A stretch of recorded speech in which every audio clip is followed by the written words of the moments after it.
going on? What's going on? How you doing, everybody? Y'all know what time it is. Y'all know what time it is. Listen, it is story time. It is story time. We are so excited. We got another good one for y'all today. Listen, I am elated to have our guest. So before we get started, I'm going to say, you know how we do? It is. Ow!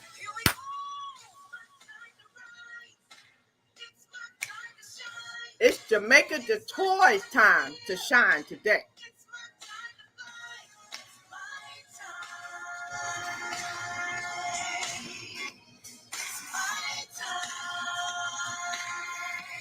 Listen, it is always somebody's time to shine. I am so excited to have our man Jamaica the Toy. I want to let you guys know that today, when we do this show, we are going to have some fun. We are going to have some fun. I'm going to bring my guest up here so you can see him. Some of you have seen him before. You have seen him in a couple of movies. Let me give you a sneak peek. See if you recognize this face right here. If you have seen this face before, and you may have, then you might know who we have coming up in the room. But ladies and gentlemen, I got to tell you something. I have to tell you something. I want to let you know that we're going to have some fun, but I need you to take the children out the room. Parental advisory is advised. Parental advisory is advised. Okay, because we're going to have a good time tonight. So with all that further ado, let me bring my man up in here. Jamaica, are you with me? Yes, I am here, and I'm a little bit offended, bitch. You done put the kids out the room. The kids is the one that need to hear the shit that I'm about to say. I'm just kidding. I'm just going to let the people know it's Sunday, Jamaica.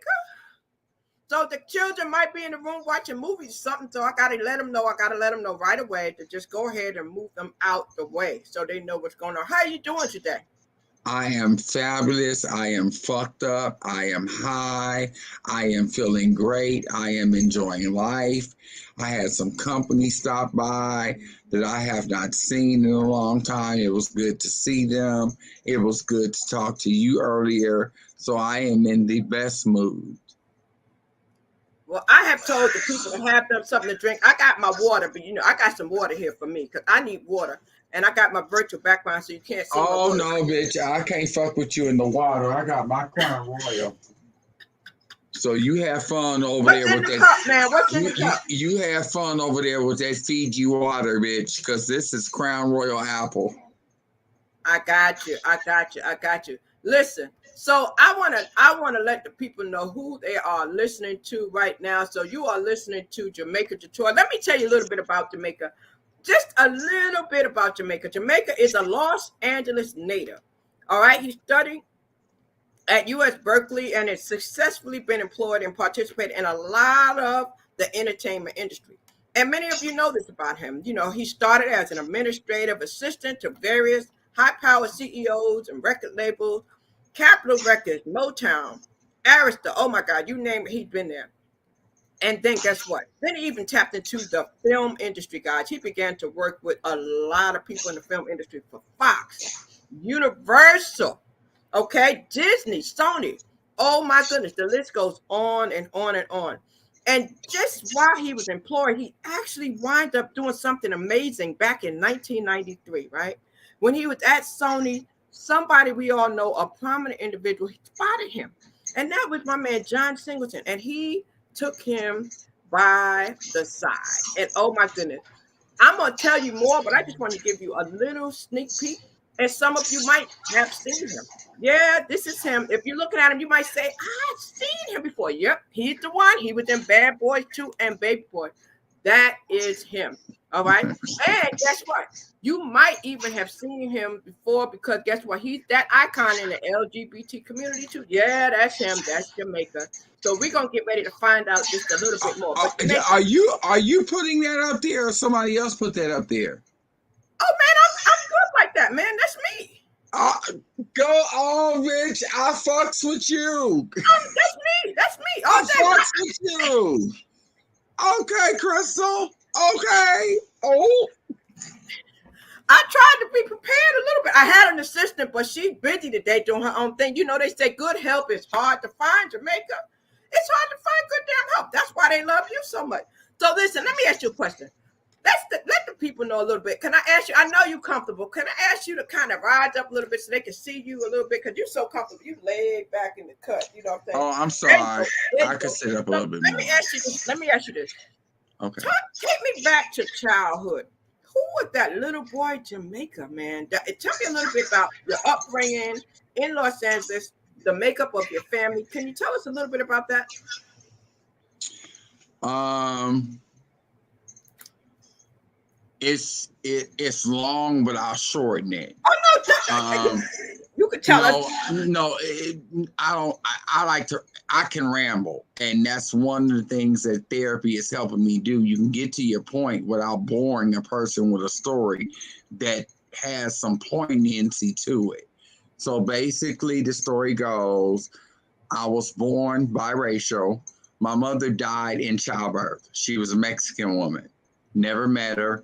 Heavy set. Never spoke English. She was an immigrant. My father was black. He was incarcerated at the time I was born. So I was in the hospital with no name. The next of kin came and got me, named me Jamaica, gave me my daddy middle name James, and released me from the hospital. So for 5 years, I'm bouncing from house to house. My mother's dead. My father's a drunk, somewhat of a wino. He's a no good nigga. My daddy was a no good nigga. He just wasn't the upstanding black man. But he did not get rid of me because I was gay. He had a child to raise. So what ended up happening with him is he was abusive. He took advantage. He took advantage of big, fat, and I'm not being disrespectful. I'm just calling it like I see it because I don't have no filter. All of the women's houses that I grew up in had a look. They were unattractive. They had low self-esteem, and they let my daddy run completely over them. And he got away with it because he had a cute kid, and they knew the story of my mother dying. Wow. So he got away with that.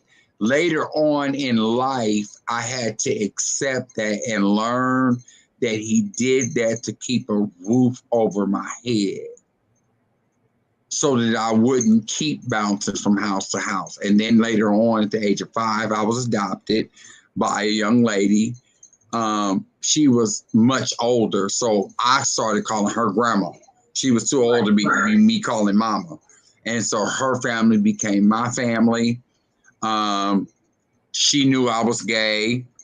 It was never really discussed in my house. Like, okay, so what do you like? Do you like boys or girls? It was never, ever discussed. I think my grandmother's way of raising me was showing me examples of me not being alone. So I remember when the TV would come on and she would see Richard Simmons, she would say, see, he like you, and Elton John, he's like you, and Liberace and Sylvester. And she started letting me know that there were successful people that were in this world that were gay, that were accepted, and you can be one of these people. Or you could just be a tacky sissy running around, switching up and down the street, acting like a girl. I don't want that for you. More, but you can make me proud. You owe me that. I love school. I was a great student. She never had to make me go to school. She was too old to help me with algebra and shit. So luckily I got through it. I had a high GPA. I got a scholarship. I went to Berkeley. I came home and she was very proud.